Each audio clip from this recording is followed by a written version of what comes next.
Kā mēs savā raidījumā un ar jūsu komandu esam katru gadu pēc jau zināmas tradīcijas ne tikai lauku dienas organizējuši, bet atbraukuši arī visu šīs saimniecības, sākot ar pavasari līdz pat rudenim, ir izvērtējumi, un viņi, protams, saka milzīgi paldies par jūsu uzmanību un mazliet sekošanu līdzi, jo citi tā it kā pārdod šo agregātu un tad tikai speciāli jāaicina, bet jūs jau paši uzmanāt šīs saimniecības, kā viņiem tur veicās, kā viņi izpilda arī šīs konsultācijas, ko jūs dodat.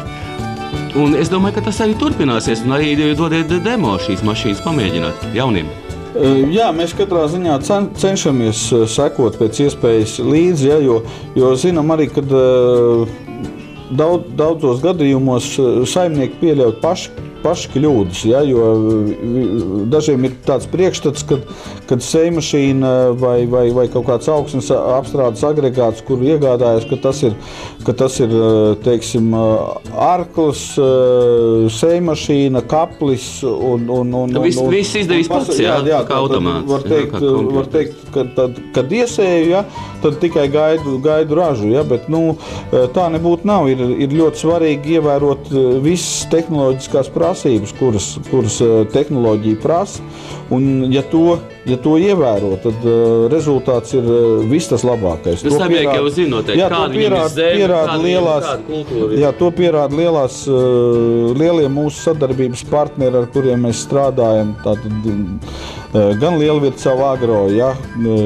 Joži, un es varētu nosaukt ļoti daudz saimniecības, kuras tiešām strādā augstākajā līmenī, izprot šīs tehnoloģijas, tās priekšrocības, un iegūst, protams, to labāko rezultātu. Neesmu nevienu karjeri īpašnieku saticis, kurš nebūtu apmierināts ar šo te agregātu.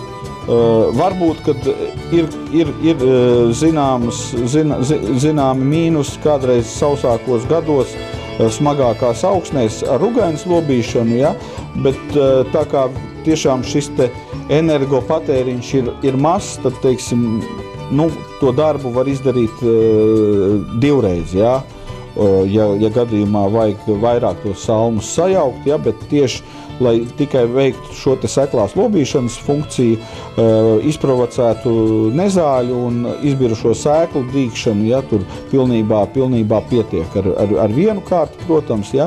Varbūt, ja seko sēja bez aršanas tikai pēc šīs te rugainas lobīšanas, ja, tad varētu būt, kad vajadzīga ir vēl viena kārta diskošanai, ja, bet daudzreiz ir kļūdas tādas, kad ir slikts kombains ar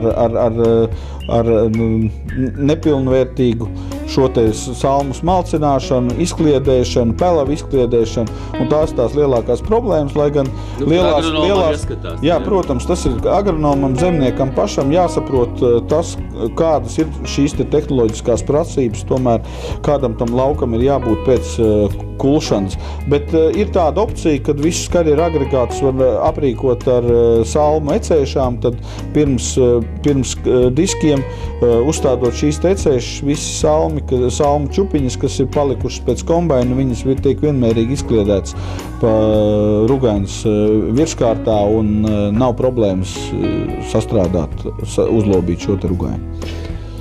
Tradicionāli, kā runājam, cāļus skaita rudenī, teiksim, pēc vecā pastāsta, un skatoties uz šo gadu, tad tūlīt jau mēs tiksimies ar gada kopēju apskatu, veselu topu, ja, kur skatīsimies tās veiksmīgākās lietas un nominācijas. Ko tu gribētu saviem klientiem, zemniekiem tagad ieteikt, pirms Ziemassvētkiem? Un visai savai komandai, protams, ka būs arī tikšanās nākošā gadā, mēs visi vēl tiksimies, un es saprotu, ka arī būsim kopā ar mūsu raidījumu Agro 2011 jau.